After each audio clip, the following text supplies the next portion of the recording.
সম্মেলন ডেকেছি আপনাদের সঙ্গে নিয়ে। বিষয়টা হচ্ছে দুর্নীতি। একদিকে যেমন গোটা দেশ জুড়ে ইলেকট্রাল বন্ডের দুর্নীতি, মারাত্মক দুর্নীতি, এটা প্রকাশ পেয়েছে। আর পশ্চিমবঙ্গের দুর্নীতি তো সর্বক্ষেত্রেই, এবং সেই দুর্নীতির ব্যাপকতা এত তীব্র যে গার্ডেন রিচ এলাকায় একটা 5তলা বাড়ি, নির্মীয়মান বাড়ি তৈরি হচ্ছিল, ভেঙে পড়েছে, 9 জন মারা গিয়েছেন, জনান থেকে শুনছি নাকি 10 জন মারা গিয়েছেন এবং বহু মানুষ আহত হয়েছেন। এবং সেখানে গিয়ে মুখ্যমন্ত্রী ঘোষণা করেছেন যারা নিহত হয়েছেন তাদের ক্ষতিপূরণ দেওয়া হয়।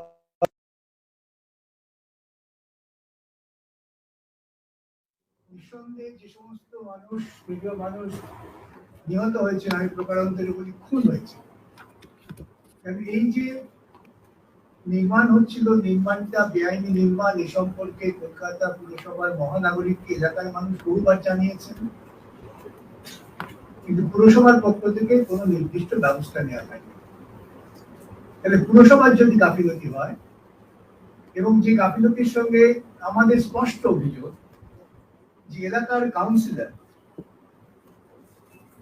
তিনি হয়তো ইঞ্জিনিয়ার নন, কিন্তু তার চোখের সামনে একটা অত বড় বাড়ি তৈরি হচ্ছে, সেই বাড়িটা সম্পর্কে অভিযোগ আসছে, তিনি কাউন্সিলর হিসেবে কোন রকম তৎপরতা দেখাননি। হয়তো কাটমানি প্রভাবে তিনি খানিকটা নীরব ছিলেন। আজকে শুনলাম মহানাগরিক বলেছেন নাকি সামাজিক ব্যাধি। এই ব্যাধির কারণ তো তৃণমূল কংগ্রেস, এটা তো বুঝতে হবে। 2011 সালে ক্ষমতা আসার পর এমন একটা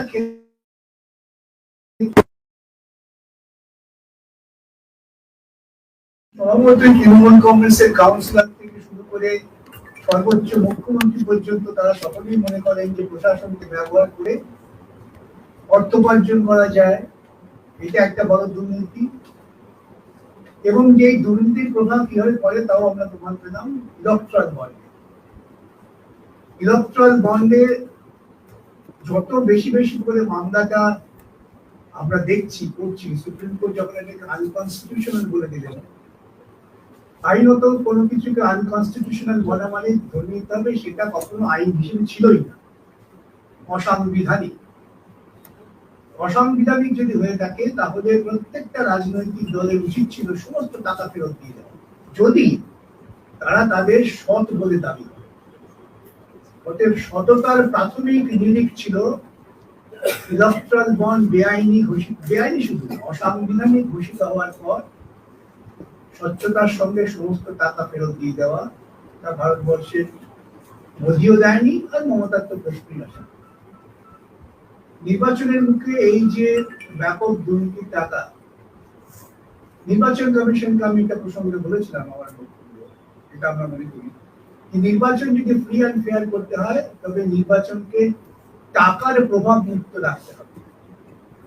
এই বেআইনি টাকা যারা পেয়েছেন সব টাকা নির্বাচন কমিশন সাময়িকভাবে বাজেয়াপ্ত করুন, পুরোপুরি বাজেয়াপ্ত না করতে পারে। ওই টাকা যেন নির্বাচনের প্রভাব খাটাবার জন্য ব্যবহার না করা হয়। এটা আজকে ধ্রুব সত্য যে টাকা দিয়ে নির্বাচনকে প্রভাবিত করা হয়। এবং এটাও নিশ্চয়ই আপনারা জানেন, ইতিপূর্বে সুপ্রিম কোর্ট একটি রায় বলেছিলেন যে দুর্নীতি, করাপশন, সেটা হচ্ছে ক্যান্সার, এবং এই ক্যান্সার আমাদের সমাজকে শুধু ক্ষতিগ্রস্ত করে তাই নয়, আমাদের প্রজাতন্ত্রকে পর্যন্ত নষ্ট করে দেয়।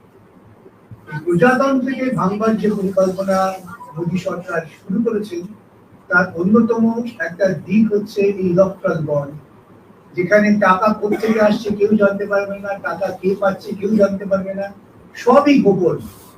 অথচ পার্লামেন্টের ডেমোক্রেসির বেসিক প্রেমিসটাই হচ্ছে ট্রান্সপারেন্সি, সবাই সবকিছু জানবে।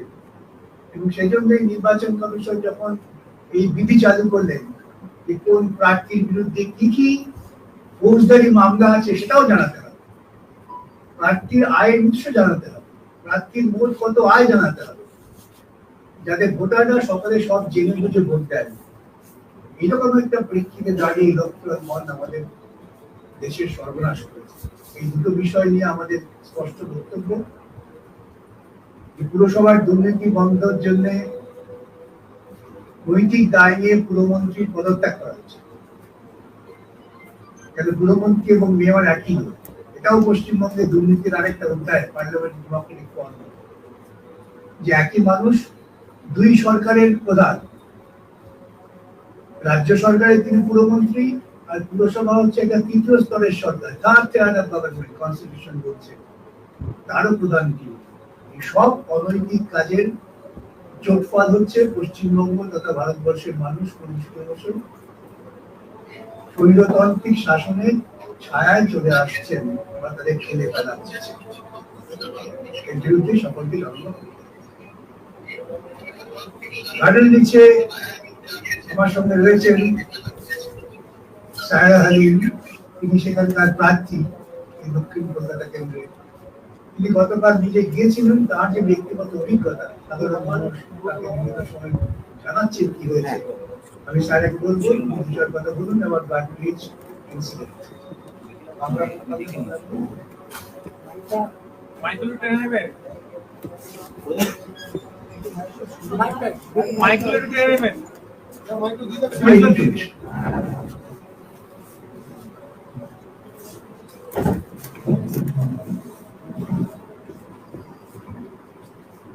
শুভ সন্ধ্যা।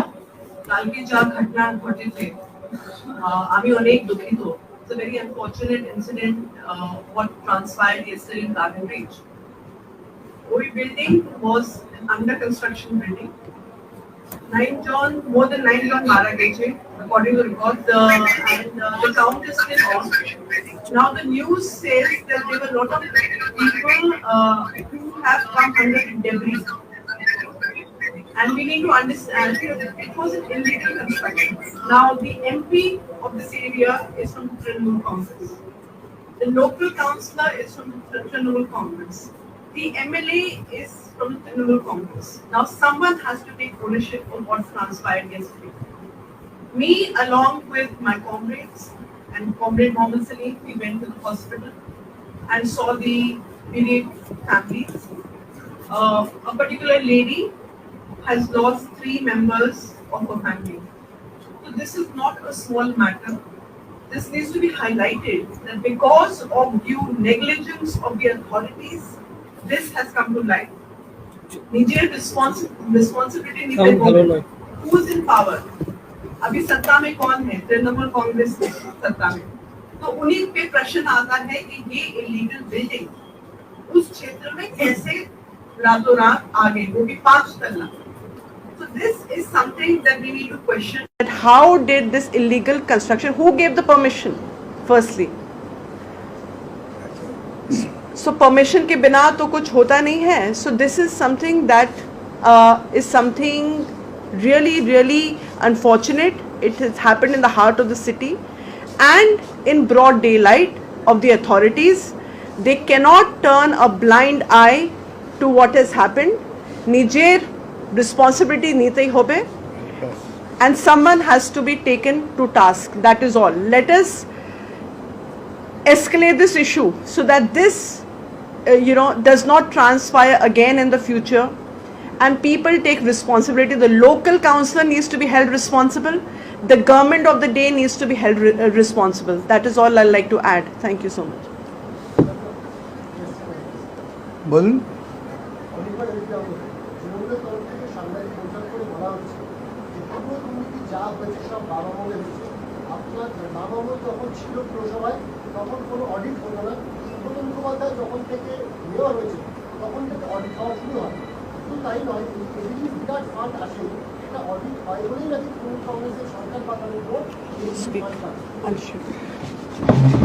আসলে তৃণমূল কংগ্রেসের রাজনৈতিক ডিএনএ হচ্ছে অসত্য কথা বলা।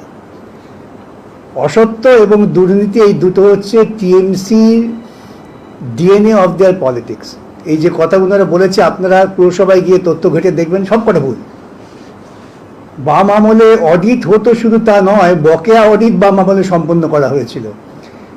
বাম আমলে সুব্রত বাবুর আমলে রেখে যাওয়া দেনা, সেই দেনার টাকা শোধ করে আমরা যখন চলে আসি তখন প্রায় 500 কোটি টাকার মতো উদ্বৃত্ত আমরা ফান্ড রেখে এসেছিলাম এবং ফিরাদ বাবু নিজেই স্বীকার করেছেন যে বাম আমলে অনুমতি পেতে গেলে চটি শুকিয়ে যেত, ঠিক কথাই তো, আমরা তো বেআইনি অনুমোদন দিতাম না, সেই জন্য এই চটি কেন, জুতোও শুকিয়ে যাবে, অনুমোদন পাবে না।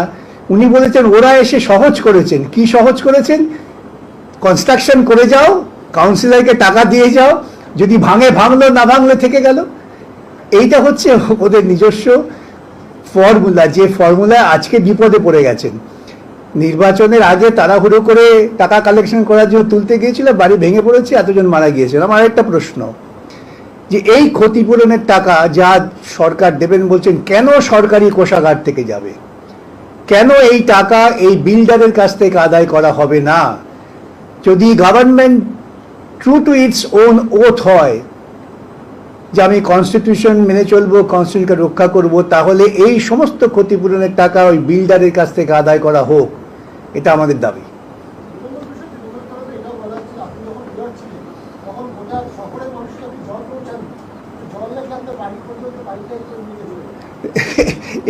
এই কথাটা সাধারণ মানুষের বুঝবে না। জল তো আবার বাড়ির জন্য কোনো আলাদা লাইন আসে না।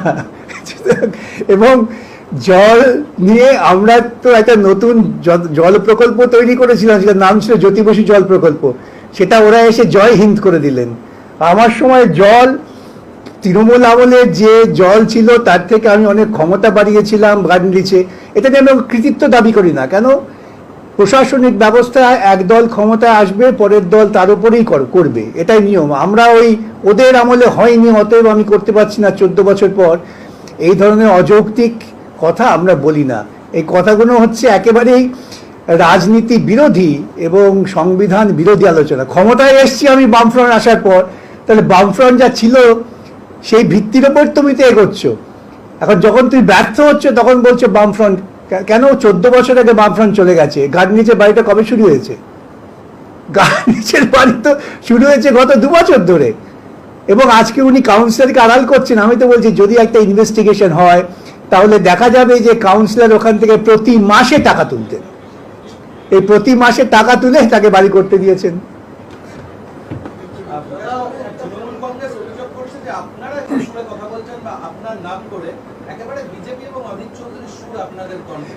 আচ্ছা ধরুন ফিরাদের নাম ফিরাদ হাকিম ববি, তা আমি ওকে ফিরাদ হাকিম ববি করে ডাকলাম। হ্যাঁ, আচ্ছা ফিরাদ হাকিম ববি বলে আমিও ডাকলাম, শুভেন্দুও ডাকলো, অধীরও ডাকলো, আপনারাও ডাকলেন, একই সুর হবে তো? এটা বেসুর হবে না। বাড়ি ভেঙে পড়েছে, কেন ভেঙে পড়েছে তো একই কথা হবে, বাড়ি ভেঙে পড়েছে। অতএব যেটা বাস্তব, সেই বাস্তবটাকে প্রত্যেক মানুষই একই ভাষায় কথা বলবেন। কেন? ভাষাটা তো আমাদের এক। আমি তো হিব্রুতে বলতে পারবো না। সুতরাং এগুলো হচ্ছে একেবারে ওই কি বলবো, ওই বাচ্চাদের যখন ক্লাবে ঝগড়া হয় তখন যা হয় সেই রকম।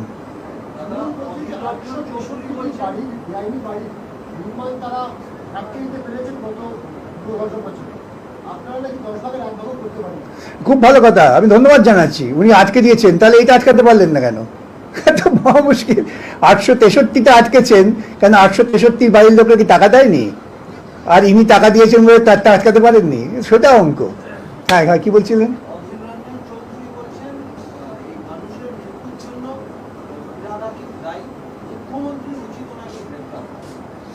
না না, আমি অধীর বাবুর কি দাবি করেছেন সে দাবির যৌক্তিকতা নিয়ে তো আমি কথা বলবো না। আমি বলতে পারি এই যে বাড়ি ভেঙে পড়ে এতজন মানুষ গিয়েছেন, এর জন্য সম্পূর্ণভাবে দায়ী হচ্ছে দুর্নীতিমূলক প্রশাসন। তৃণমূল কংগ্রেস ক্ষমতায় আসার পর এমন একটা দপ্তর নেই যেখানে দুর্নীতি যুক্ত হয়নি, এবং পুরসভাতে দুর্নীতি লাফিয়ে লাফিয়ে বেড়েছে। সমস্ত জলাশয় বুঝিয়ে সেখানে নির্মাণ হয়েছে, এবং নির্মাণ হয়েছে অঞ্চলের কাউন্সিলরদের জ্ঞাতসারে। হাইকোর্টে যাবেন আপনারা দেখবেন রোজ এই কলকাতা হাওড়া বেআইনি নির্মাণ ভাঙাবার জন্য কত মানুষকে মামলা করতে হচ্ছে। সাধারণ মানুষ উপায় না পেয়ে মামলা করছেন যে এই বেআইনি নির্মাণ বন্ধ করো। এটা হাইকোর্টে রেকর্ড দেখলেই বোঝা যাবে। বেআইনি নির্মাণ হচ্ছে, তার বিরুদ্ধে মানুষ যে লড়ছেন, এটা জলজাল তো প্রমাণ। এর জন্য তো ব্যাখ্যা করার দরকার নেই, আপনারা রেকর্ড খুঁজলে বুঝতে পারবেন।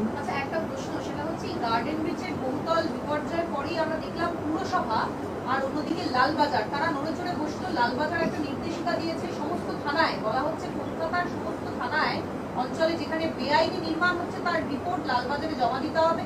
অন্যদিকে পুরসভার বিষয়টাও তাই, বেশ কয়েকজন প্রমোটারকে চিঠি করা হয়েছে, দুজন পুরসভার আধিকারিককে শোকজ করা হয়েছে, এই যে হঠাৎ এত তৎপরতা দুই বিভাগে, এতদিন এটা দেখতে পাওয়া যায় না।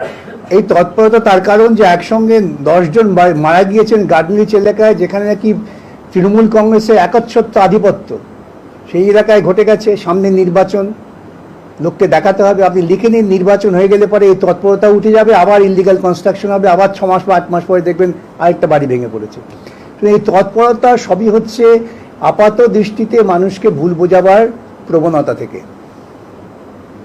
राज्य सरकार के अभी भी ऐसे राज्य सरकार के से विभिन्न तरह के आरोप लग रहे हैं कि इसमें फिलहाल तक इनका भी हाथ है, ममता बनर्जी भी इसमें कहीं ना कहीं इन्वॉल्व है।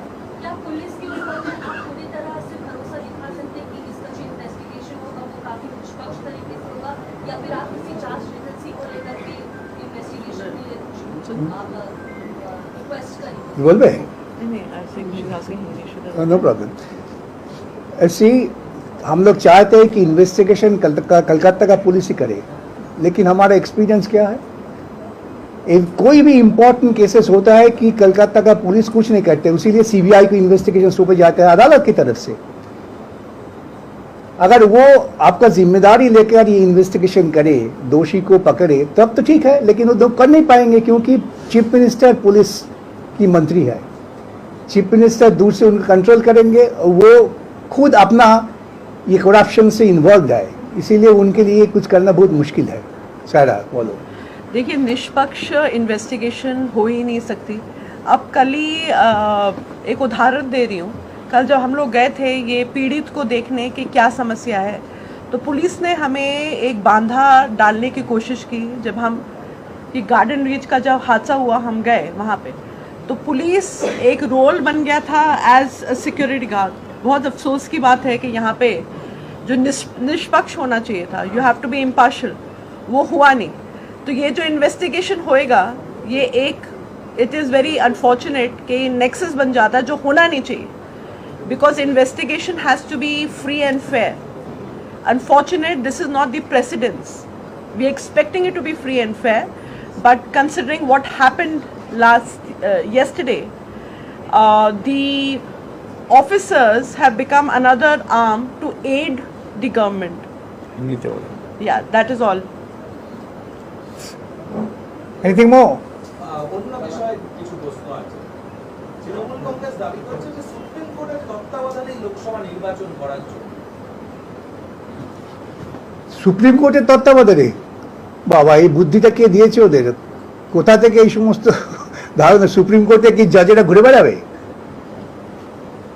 পাগলের প্রলাপ। সিঙ্গুর নিয়ে আপনারা অনেক কিছু করার চেষ্টা করেছিলেন, শেষ পর্যন্ত হয়নি। সেই সিঙ্গুরে তৃণমূল কংগ্রেসের প্রার্থী রচনা বন্দ্যোপাধ্যায় শিল্পের ধোঁয়া দেখতে পাচ্ছেন, অথচ হুগলিতে একের পর এক কারখানা বন্ধ হওয়ার নিউজ। না, আমিও আপনাদের মতোই রচনা দেবীর নতুন রচনা পড়ে খানিকটা বিভ্রান্ত হয়ে পড়েছিলাম। উনি নাকি ধোঁয়াকে ধোঁয়া দেখতে পাচ্ছেন। এক হতে পারে, আমার মনে হয়েছিল প্রথম অবস্থায় হয়তো দৃষ্টিশক্তির খানিকটা ঘাটতি ঘটেছে, কেন যখন আমাদের চোখ ঝাপসা হয়ে যায় সব ধোঁয়ালে মনে হয়। আর তা না হলে আমি বলি যে, ঠাট্টা করে বলি যে তৃণমূল কংগ্রেসের যারা প্রার্থী হন বা নেতা হন, তাদের মাথায় একটা মমতা চিপস দিয়ে দেওয়া হয়। শুধু কথা বলতে গেলেই ওরা অবান্তর, অপ্রয়োজনীয়, তথ্যহীন, অসত্য কথা অনর্গল বলে যেতে পারেন। এটা মিলিয়ে দেখবেন আপনারা, যে কোনো তৃণমূল নেতা অন্য ক্ষেত্রে হয়তো খুবই মনে হবে বেশ ভালো সাজুজ্য রেখে কথা বলছেন, ভারসাম্য কথা বলছেন, যেই তৃণমূলে চলে যাবেন দেবেন একেবারে চিপস কাজ করতে শুরু করে। কেন আমি সাম্প্রতিককালে পড়ছিলাম, বিজ্ঞানীরা বলছেন নাকি হিউম্যান ব্রেনে যদি চিপস দিয়ে দেওয়া হয় তাহলে আমরা সবাই 17 বছরে থেকে যাব, আর 70-এ পৌঁছবে না। সেই রকম ওদের চিপস দিয়ে দেওয়া হয়, মমতা চিপস।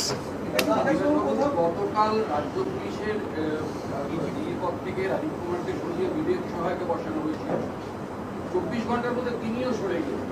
তার জায়গায় এটা তো নির্বাচন কমিশন, তারা তাদের বিভিন্ন রিপোর্টের ওপর কাজ করেন, সে সম্পর্কে আমাদের কিছু বলার নেই। কিন্তু আমাদের যেটা বক্তব্য সেটা হচ্ছে, রাজীব কুমারকে ডিজি পুলিশ করাটাই তো একটা অনৈতিক কাজ ছিল।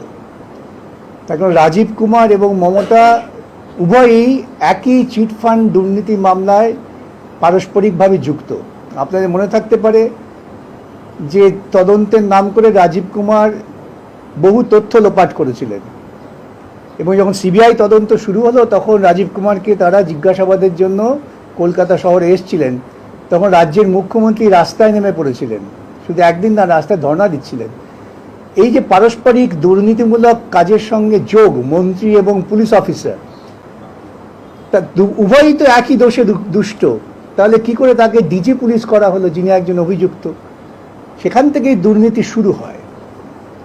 কমিশন থেকে, ইলেকশন কমিশন থেকে দার্জিলিং, মালদা উত্তর এবং দক্ষিণ, আসানসোল, বনগাঁ এবং কলকাতা উত্তর, এই 6টা কেন্দ্রকে ফাইন্যান্সিয়ালি সেন্সিটিভ হিসাবে লোকেট করা হচ্ছে।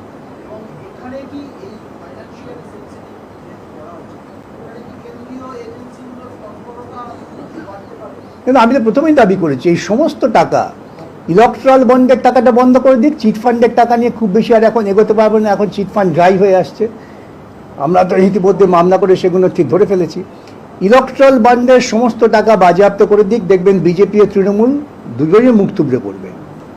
বিকাশবাবু, এই যে রচনা বন্দ্যোপাধ্যায় বা অন্যান্য সময় আমরা দেখি যারা অন্য জগৎ থেকে আসে, তারা এই ধরনের মন্তব্য করেন কি রাজনৈতিক জগতের সঙ্গে মানাতে পারেন না, নাকি তাদের নিজেদের সেলিব্রিটি কিছু ভাবনা চিন্তা থেকে? দেখুন, স্বক্ষেত্রে অনেকেই হয়তো খ্যাতিমান হতে পারেন, আর আমাদের এখানে খ্যাতিমান হওয়ার একটা, আমাদের এখানে সর্বত্রই হচ্ছে প্রচার মাধ্যম। উনি বোধহয় কোনো একটা নির্দিষ্ট বিনোদনী কোনো অনুষ্ঠান পরিচালনা করেন, এখন টেলিভিশন তো ঘরে ঘরে পৌঁছে গিয়েছে, এমনকি আপনি দেখবেন এমন বস্তি অঞ্চল আছে যেখানে ছেলেমেয়েরা স্কুলে যেতে পারে না, কিন্তু টেলিভিশন পৌঁছে গেছে। অতএব সেই প্রচারের সুবাদে চেহারাটা খুব পরিচিত হয়, কিন্তু সেই চেহারাটা তার পরিচয় হচ্ছে, জনপ্রিয়তা হচ্ছে ওই ক্ষুদ্র ক্ষেত্রে। কিন্তু রাজনীতি একটা বিশাল ব্যাপার, রাজনীতি তো ধান্দার জায়গা না, রাজনীতি হচ্ছে সমাজনীতি, সামাজিক আদর্শ, রাজনৈতিক আদর্শ, এই সব কিছু নির্ভর করে। সেখানে চট করে মন্তব্য করতে গেলে একটু তো অসুবিধা হবেই। এখন আমায় যদি কেউ বলে আপনি উত্তম কোণে অভিনয় করুন, তাহলে আমি যেমন হাস্যাস্পদ হব, ঠিক সেই রকমই হবে আর কি। আরেকটা শেষ প্রশ্ন, এই মুহূর্তে জোটের কি চেহারা? আপনি আইএসএফ এর সঙ্গে কথা বলছেন, জোটের আমরা চেষ্টা করে যাচ্ছি সকলে যাতে এক হয়ে, আমি প্রত্যেককে বোঝাবার চেষ্টা করছি যে বিজেপি তৃণমূলের মতো বিধ্বংসী শক্তিকে যদি আমাদের ঠেকাতে হয় তবে সকলকে ঐক্যবদ্ধ হতে হবে। সেই চেষ্টা আমরা এখনও চেষ্টা করে যাচ্ছি, আশা করি জোট হবে। আর তা না হলে যারা এই জোটের সঙ্গে থাকবেন না, ধরে নিতে হবে তাদের সঙ্গে বিজেপি বা তৃণমূলের গোপন আঁতাত আছে। ইয়েস, वार्ड 108 में कोलकाता में एक ऐसा जगह है जहां 300 बिल्डिंग एक साथ एक ही जगह पर इलीगल है। वार्ड 108 में गुलशन कॉलोनी, जहां 40,000 से ज्यादा लोग रहते हैं, और एक भी बिल्डिंग का, एक भी फ्लैट का कोई कागज नहीं, कोई दस्तावेज नहीं, और निगम के पास भी उसका कोई कागज नहीं है। तो आपको लगता है कि वहाँ कोई बड़ी घटना को दावत दे रहा है गुलशन कॉलोनी? ये बात सही है, आपने जो बताया ये सही बात है। हमें चाहता है कि अगर पूरे निगम चाहे वो जाकर पूरा उसको डिस्ट्रॉय कर दे, डिमोलिश कर दे। डिमोलिश करने का तो यहाँ पर ज़रूरत है, वहाँ पर हम चुपचाप रहते हैं। अगर कोई हादसा हो जाए उसकी बात क्या करेंगे, हो गया मर गया, इनको पैसा दे दो। घर का पैसा है, ये हमारा पैसा है। ये इसी जगह पे हम लोग बताते हैं, करप्शन जब काम करता है तब करप्शन इसी तरीके से चलते हैं, आदमी को बुरा बनाता है। इसीलिए इतना खुलेआम तरीके से इलीगल कंस्ट्रक्शन जो हो रहा है, इसका जिम्मेदार आप किसे मानते हैं? Municipal corporation, state government, there is a municipal department, there is a municipal corporation, elected body. ये तो उनका फंडामेंटल जिम्मेदारी है। अगर ये फंडामेंटल जिम्मेदारी भी वो पालन नहीं कर पाए तो क्या करेंगे? वो पैसा कमाएंगे। Thank you.